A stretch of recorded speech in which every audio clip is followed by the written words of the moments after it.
Hey, my name is Dr. Cason Davis. I am owner and chiropractor at City Limits Chiropractic, and what I'm going to talk about today is chiropractic and how it relates to depression, and then we'll kind of go into just the general philosophy of what it is that a chiropractor does.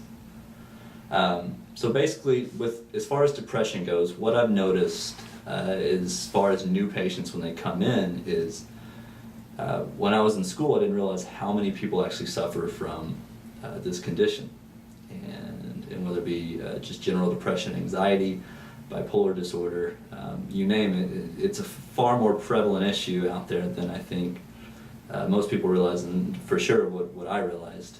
And I'd be willing to say about 75% of my patients suffer from some form of mental illness. Now, how chiropractic care relates to treating it, it's pretty simple.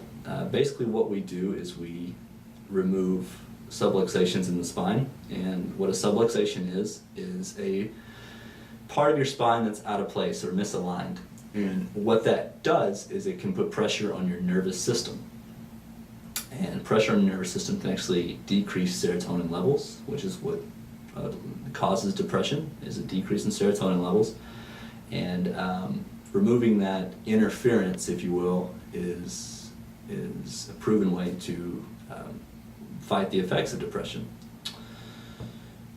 What chiropractic is very core, is what I just said about the subluxation complex, which is, again, a bone out of place, but also basically what we do is we fight the effects of stress.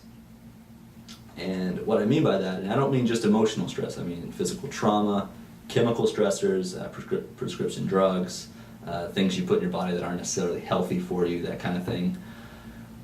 What these do to us is affect our bodies in a biomechanical way that I don't think most people realize. I always tell patients, if you think back, when was the most stress-free you've ever been in your life? And they'll usually say, when I was a kid. And that's true. But even before that, go back to when you were actually in your mother's womb. Nobody remembers it, I know that. But you were the most stress-free you've ever been because everything was provided for you. It was warm, it was calm, there was no worries. And as soon as you're born, what are you doing? If you have a normal, healthy birth, you're crying. It's your first exposure to what stress is. And it's a lot at that moment. Throughout our first year and a half of development, we develop what we call spinal curves. So your cervical spine has one, which is in your neck. Your thoracic spine has one that goes the opposite direction in your mid-back, and your lumbar spine has one as well that is roughly the same degree as your neck. And you develop these throughout your infancy, and you don't realize this, but what you're doing is allowing your body to start functioning the way that it should. It's your body growing up. We have a response built into our bodies called the fetal response, and what that is when we're put under stress, we want to go back into that protective state. And chronic stress is what does this. Now there's two forms of stress, chronic and acute. Acute is good. That's what keeps us alive. If you're a zebra getting chased by a lion, it's acute stress that's keeping you alive. What we do as humans is allow stress to hang around. We kind of wallow in a pool of stress, if you will. And what that does to our bodies over time, and people with depression and anxiety and bipolar disorder and schizophrenia, or you name it, they can definitely relate to stress. It's a daily thing in their life. And what this does to our bodies is it starts to actually mold us back into that fetal position, if you will. And if you think about how that affects your spine and how that affects your vertebrae and how it makes your spine so unstable and susceptible to injury, then you realize that a lot of the pains we have and even systemic physical sicknesses that we experience, you start to realize that